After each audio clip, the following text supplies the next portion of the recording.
Allez, c'est parti. Merhaba akademisch Artopotlach. Alors, ceux qui peuvent parler turc auront peut-être compris. Peu probable.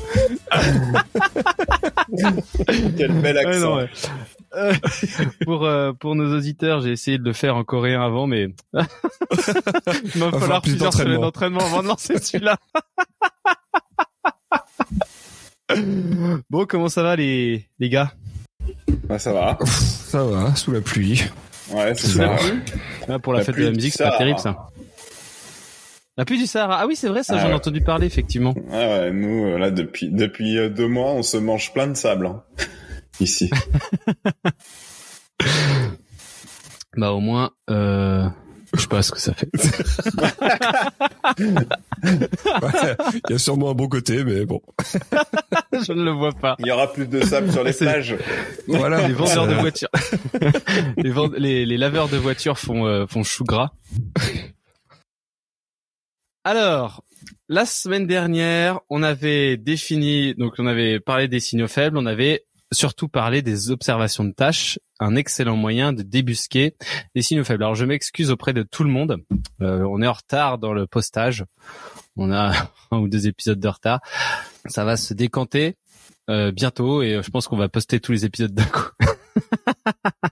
En tout cas, vous avez tout de même sur YouTube. Ne désespérez pas parce que sur notre chaîne YouTube, vous avez le replay. Donc vous pouvez quand même les regarder. Voilà. Si quelqu'un sur LinkedIn peut nous dire si le son est bon. Donc aujourd'hui, on a donc nos détecteurs, on a plein de signaux faibles dans nos mains, mais qu'est-ce qu'on va faire avec? Et ça, c'est une vraie question. Putain, j'en suis pris une belle sur LinkedIn avec Super Microbiologiste. Il a posté un truc sur les steaks Escherichia coli qui produisent de je sais plus quelle toxine là. Et puis je fais faut mieux pas les manger, je sais plus, je suis une connerie comme faut pas manger un bon steak de ça. Et puis après il me fait très sérieusement ouais mais tu sais pourquoi elles sont difficiles à détecter ces fameuses Escherichia coli steaks? Ouais, je sais pas parce qu'elles ressemblent enfin je pensais qu'il était ultra sérieux, il fait bah non parce qu'elles steak haché.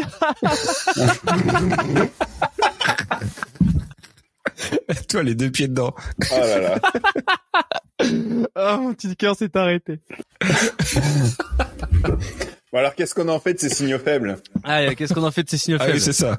On est quand même là pour parler de ça, hein. Sinon... Il est en train de faire une vraie pause café, là. On se raconte nos week-ends et tout. Donc, en fait, ce qui est très intéressant, comme je l'ai dit dans mon post de ce matin avec les signaux faibles, c'est qu'on a détecté quelque chose qui va pas, mais finalement qui n'a pas de conséquences, il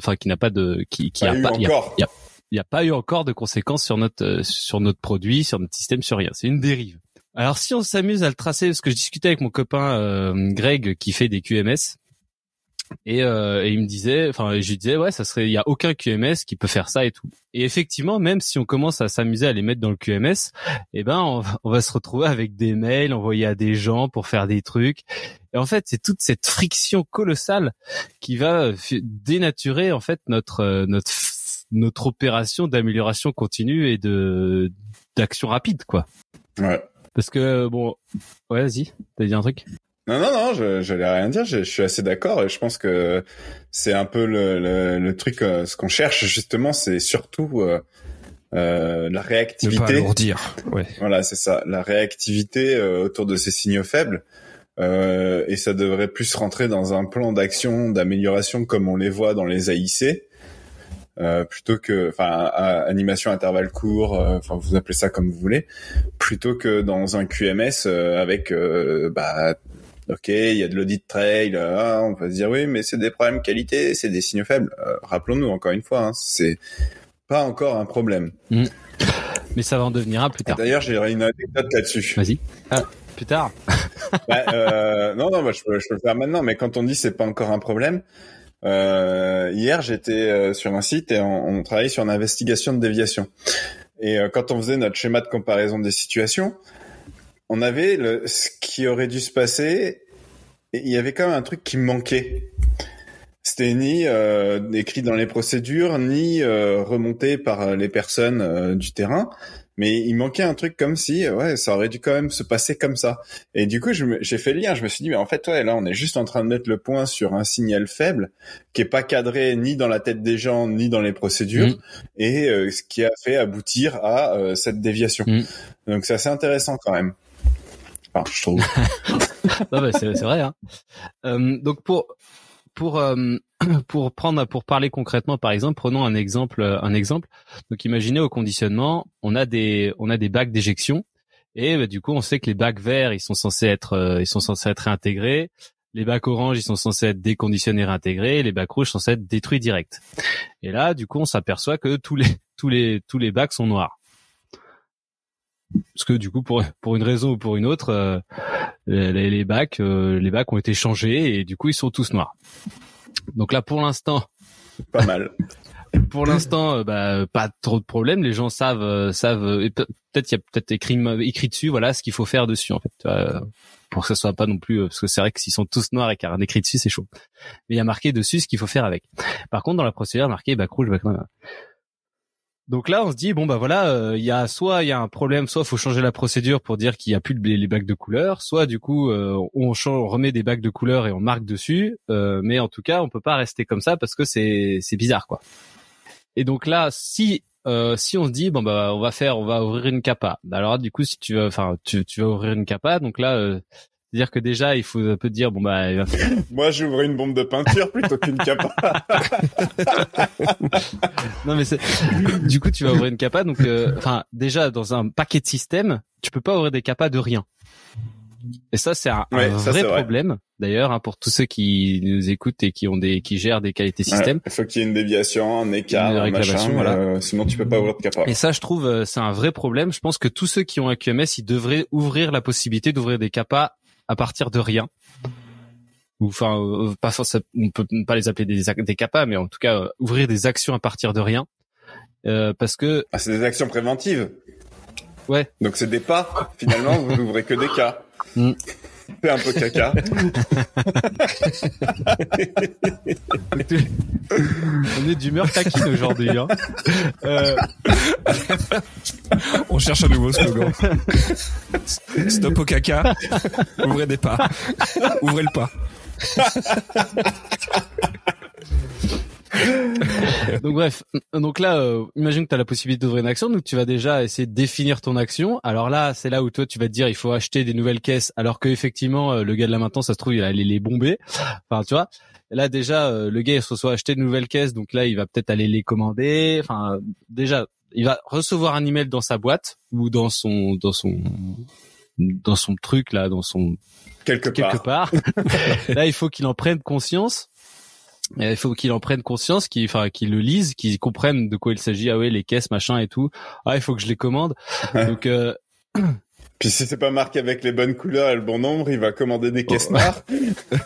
Ah, donc il va commander un certain nombre de trucs. Ouais, il va aller voir. Ah bah il faut des caisses comme ça. Il va racheter les mêmes. Bon bah. Donc là on les attend, elles arrivent, enfin bref. Et donc tout ça en fait ça prend un temps fabuleux et là en fait c'est vraiment si le gars il prend conscience, enfin tu sais c'est le gars il clique sur le truc le jour même où ça arrive quoi. Donc et finalement le signal faible qu'on a repéré, il y a pas mal de chances que ça arrive très rapidement quoi. Enfin que le gars il se trompe, enfin j'en sais rien, ça se trouve ça tourne comme ça depuis longtemps, ça se trouve il y a des erreurs depuis un moment. Mais on le sait pas. Mais dans tous les cas, il faut que le traitement de ce truc-là, ça soit rapidement fait pour que déjà de une, on voit que on a quand même pas mal de réactivité sur un sujet comme ça. Les opérateurs qui eux, ça se trouve, il y en a qui s'en plaignent depuis un moment, qui s'en plaignent. Donc il faut réagir vite. Et puis il y en a qui sont résignés. Ça fait des mois qu'on a c'est ça. Bref. Et donc il faut arriver. Parce que donc ce que je dis depuis tout à l'heure, c'est que le QMS c'est pas du tout une réponse satisfaisante pour traiter ce genre de truc. Donc le moyen que nous on a pensé, bon c'est peut-être plein d'autres personnes qui ont pensé comme ça, hein, c'est qu'on traite ça avec un tableau avec des fiches en T.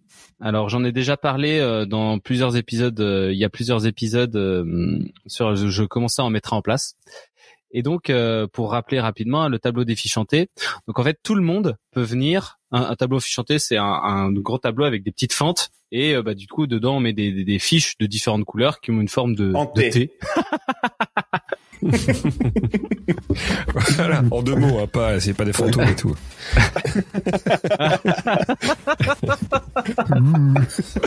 Seigneur. Et donc, donc n'importe qui peut venir prendre une fiche de couleur et écrire ce qu'il a constaté, donc son signal faible. Donc là, on mettrait, sur la ligne de conditionnement 3, toutes les caisses sont noires, alors que la procédure prévoit des caisses de toutes les couleurs. Le risque que j'observe, c'est que il y a une chance qu'on se trompe et qu'on fasse pas le bon type de retraitement sur ces caisses.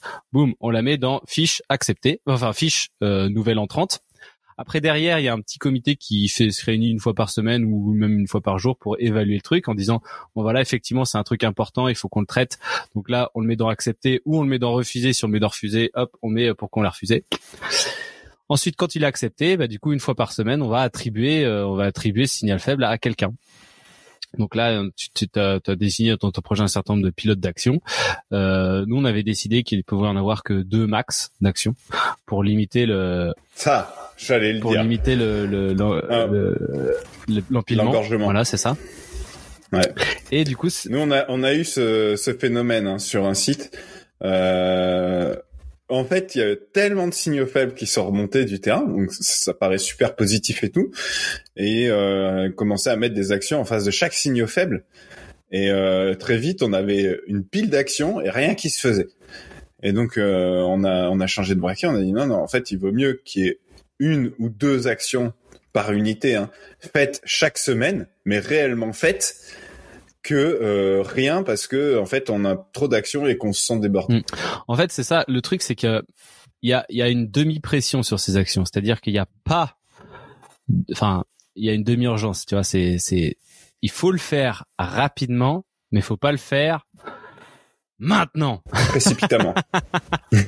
Voilà. Donc en fait, le mieux, quand on commence à parler des signaux faibles, c'est qu'on fasse plein de petites actions tout le temps, que tenter de faire des énormes actions, tenter de faire tout en même temps, quoi.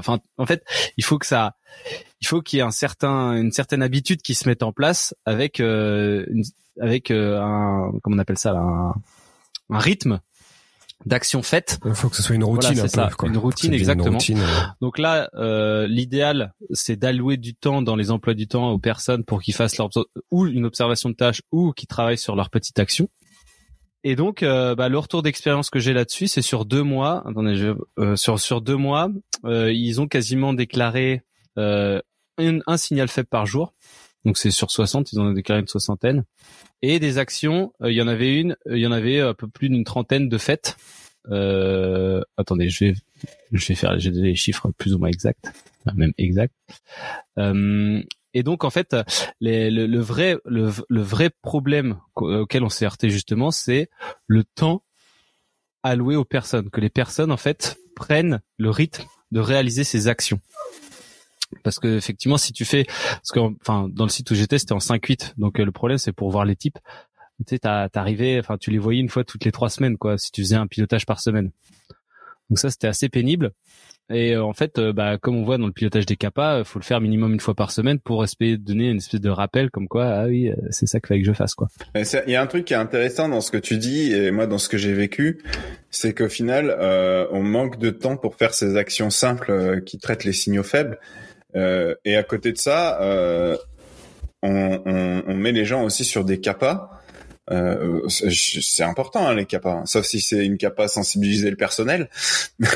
Mais quelque part, moi, ce que j'aimerais arriver à faire, c'est à terme, avec cette approche sur les signaux faibles, c'est inverser la tendance.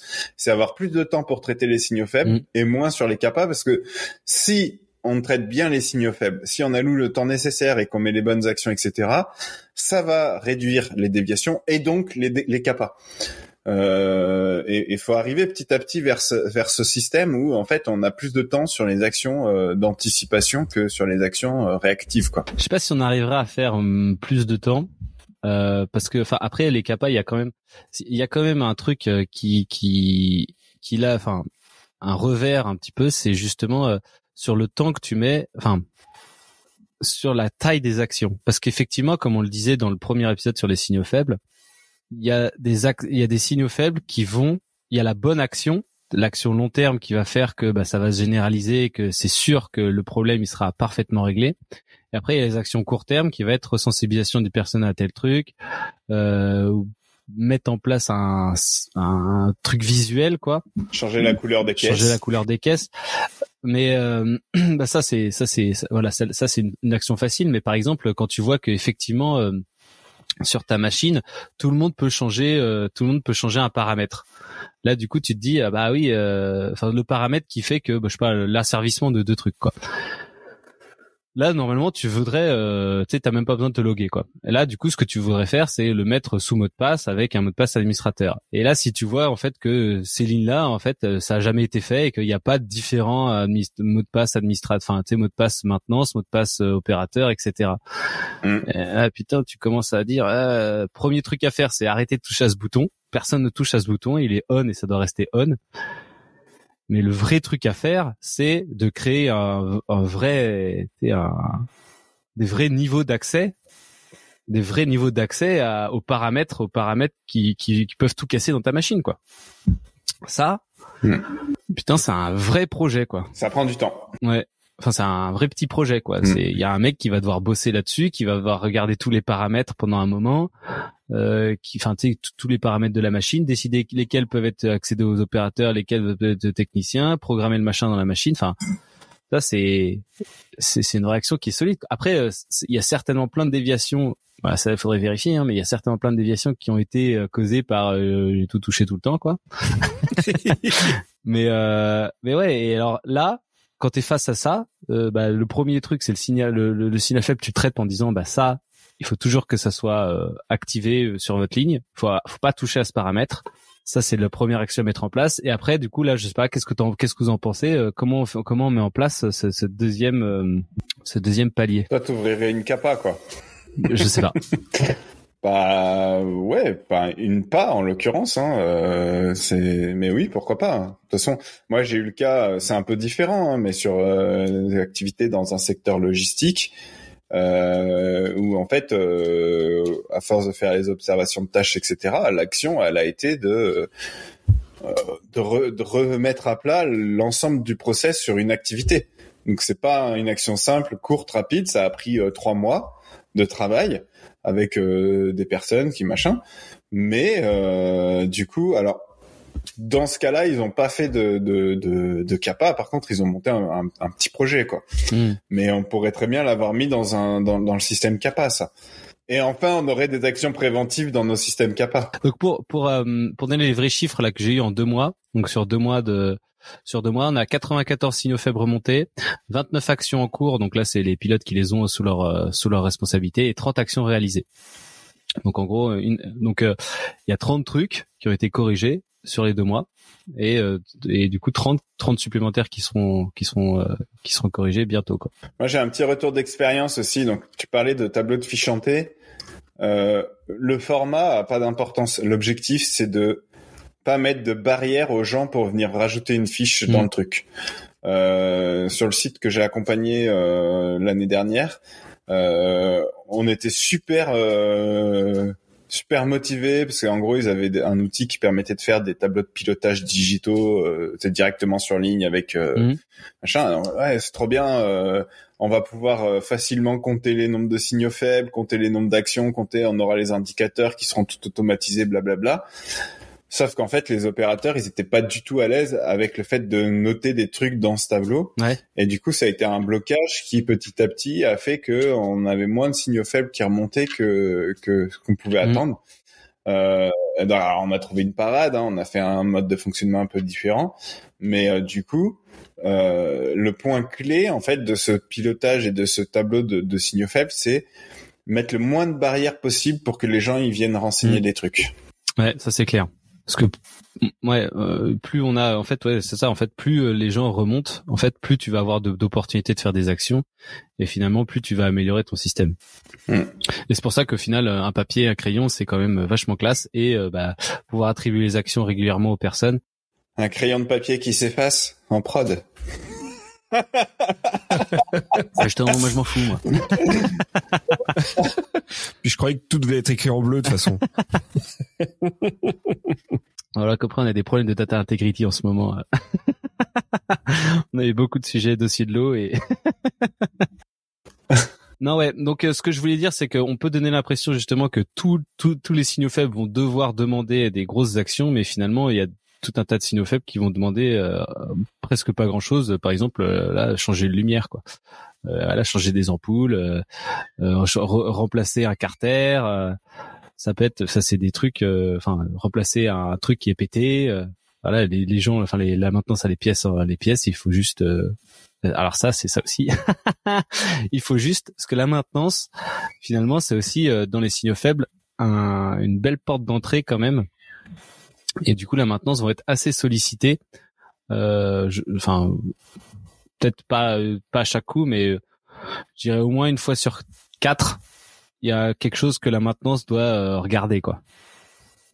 Et surtout au début, parce que c'est là où tous les gens vont remonter des trucs pétés. Et donc là, il y a une vague de petites actions pour la maintenance qui vont se mettre en place. Alors en général, c'est des petites actions, hein, c'est ça qui est tordu, ça qui est pété, ça qui voilà, qui fonctionne mal. Mais c'est des trucs qui vont vraiment changer. Et en fait, c'est ces actions-là qui traînent, en fait, que les gens ont remonté depuis des années. Et c'est ce tournant-là qu'il faut surtout pas manquer au début du projet, parce que ça va montrer que ça va fonctionner. C'est-à-dire que c'est les petits trucs qu'on voit que le gars il a remonté dans son équipe, hop, et une semaine après, le truc il est changé, quoi. Et là, oh putain, ça fonctionne. Et là, c'est les mecs vont se mettre à en envoyer, quoi. Bah en fait, ça c'est vraiment important aussi sur les signaux faibles, et c'est aussi pour ça que dès le début du projet, il faut être clair sur le fait de dire, ok les gars, vous allez nous remonter pas mal de choses. On s'engage à faire au moins 1 ou 2 actions chaque semaine. Parce que faut pas tomber dans ce vieux travers que je pense que beaucoup de sites ont déjà vécu sur les irritants, sur les machins, les trucs où au final quand tu vas voir les opérateurs, tu vas mais ça fait 10 fois qu'on le remonte et puis à chaque fois il y a rien qui est fait. Et donc il vaut mieux faire un petit peu que de vraiment et il faut s'engager, il faut le faire que rien parce que il y en a trop qui remontent. Et donc le tri des signaux faibles et des actions, il est assez important. Et ça tu peux utiliser une matrice assez simple, hein, bénéfice et fort, 4 niveaux, moyen, faible, et puis après en gros tout ce qui est facile à faire et qui a un bon bénéfice, tu le fais tout de suite. Tout ce qui va être un peu compliqué qui a un bon bénéfice, tu te dis bon bah quand on aura un temps de creux, on le fera. Tout ce qui va être compliqué et qui va pas avoir beaucoup de bénéfices, tu dis direct ça on fait rien. Et les autres pareil, quand t'as un creux, voilà. Ouais. Et merde, j'avais un truc à dire, mais du coup c'était intéressant ce que tu disais avec cette matrice centrale à viser. J'ai complètement oublié ce que je voulais dire. C'est pas simple, hein. Non, mais en tout cas voilà, moi ce que j'aime bien dans cette démarche, c'est que c'est l'implication du terrain sur des actions qualité, mais qui sont pas dans un système trop lourd, quoi. Voilà. Et ce que je voulais dire justement, c'est que le fait d'avoir un endroit pour inscrire les trucs que tu vois et savoir que ça va être regardé et fait derrière, ça change réellement pareil, encore une fois, hein, l'attitude des managers de proximité et des opérateurs. C'est-à-dire que ils savent, en discutant, parce que ça arrive souvent en discutant, tu sais, entre deux portes, tu vois ça, là, il y a le guide là le guide qui arrête pas de se dérégler, c'est chiant. Je suis encore passé derrière, machin et tout. Ou je sais pas moi, ce truc là, ce truc là, il est tout le temps déréglé. Bref.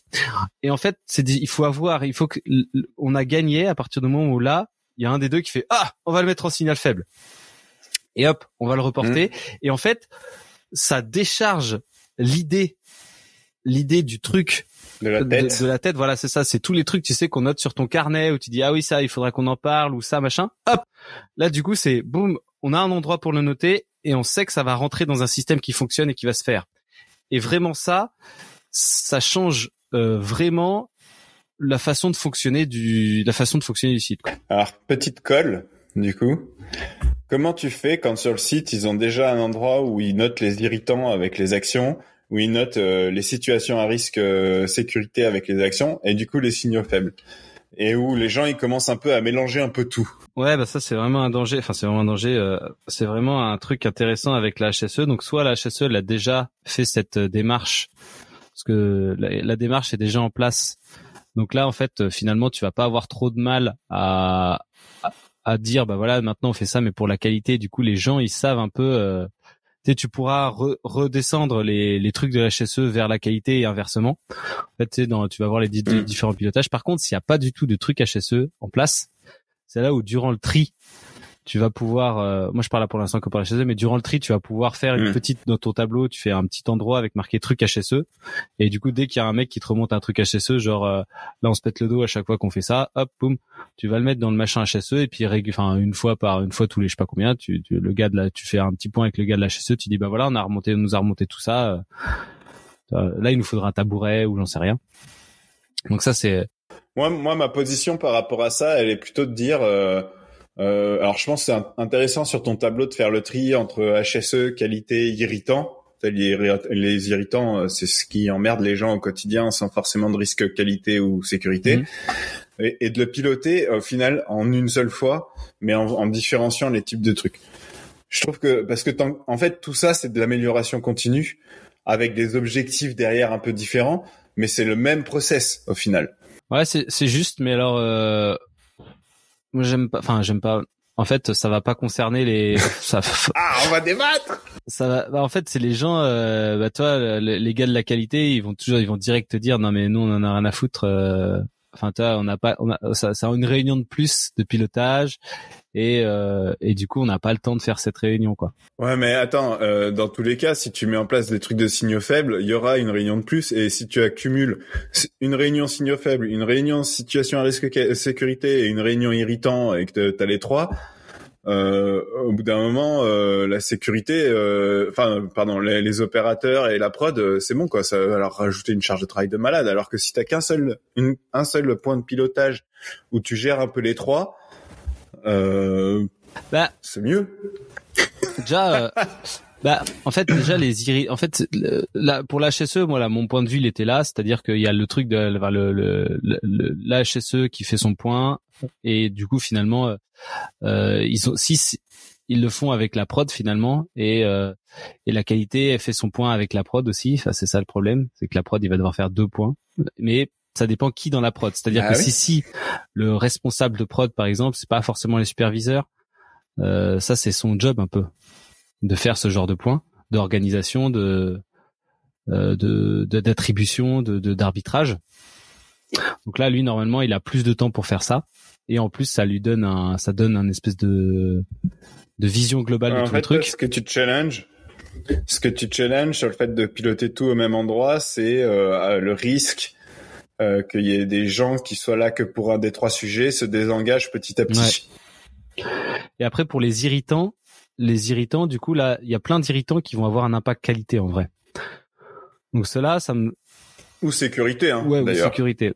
Et des irritants qui vont être purement performance, il va y en avoir, je pense, et ceux-là en général, ils sont traités au top, enfin tu sais, aux AIC du matin, avec une petite liste, et ceux-là pour une raison inexplicable, ils sont toujours quasiment réglés de la journée pour le lendemain.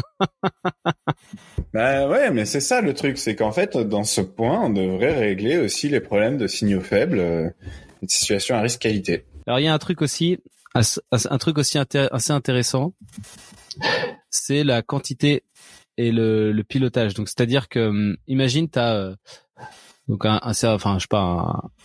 truc qui tourne en 3/8 par exemple. Parce que ça, moi, j'ai pas trouvé le cas. Mais donc, t'en fais un par semaine où tu suis les actions. Donc là, tu vas avoir peut-être 7 ou 8 gars qui vont avoir des actions. L'air de rien, ce point, il va quand même prendre, si chacun en a 2, ça fait 16 actions à passer en revue. Chaque action prend 2 minutes. Du coup, tu vas avoir un truc qui va durer quasiment 20 minutes, quoi. Entre 20 minutes et une demi-heure, quoi. Ça, c'est un peu long, je trouve. Parce que moi, ce qui se passait, c'est que j'avais en fait Ça, enfin, sur le dernier truc, c'était vachement bien parce que, enfin, ça, c'était un avantage. C'est que t'avais un superviseur, le gars de la qualité et le responsable de prod. Et en fait, chaque semaine, c'était un superviseur différent. Et ça, finalement, ça allait ultra rapidement parce on balayait de 4-6 actions. Terminé. Et puis l'après-midi, il balayait 2 actions. Terminé. Et finalement, en 3 minutes, t'avais regardé les actions. Après, on jetait un petit coup d'œil à la mise à jour du tableau indicateur et le point en maximum de chez maximum 10 minutes, il était terminé, quoi. Ouais, ça, c'est vrai que c'est important qu'il faut que ça reste un point court, quoi. Ça, de toute façon, dans tous les pilotages, il faut que ça commence à l'heure, termine à l'heure, et puis ce que t'as pas eu le temps de faire, t'as pas eu le temps de le faire, quoi. Ouais. C'est clair. Bon. On n'a pas donné tant de méthodes que ça dans cet épisode. C'était plutôt la discussion libre. Donc, n'hésitez pas à vous abonner à la newsletter, encore une fois. Là, du coup, ça y est, je crois qu'on a passé les 100, là, hein. Waouh! On a passé les 100 personnes abonnées à la newsletter, donc c'est assez cool.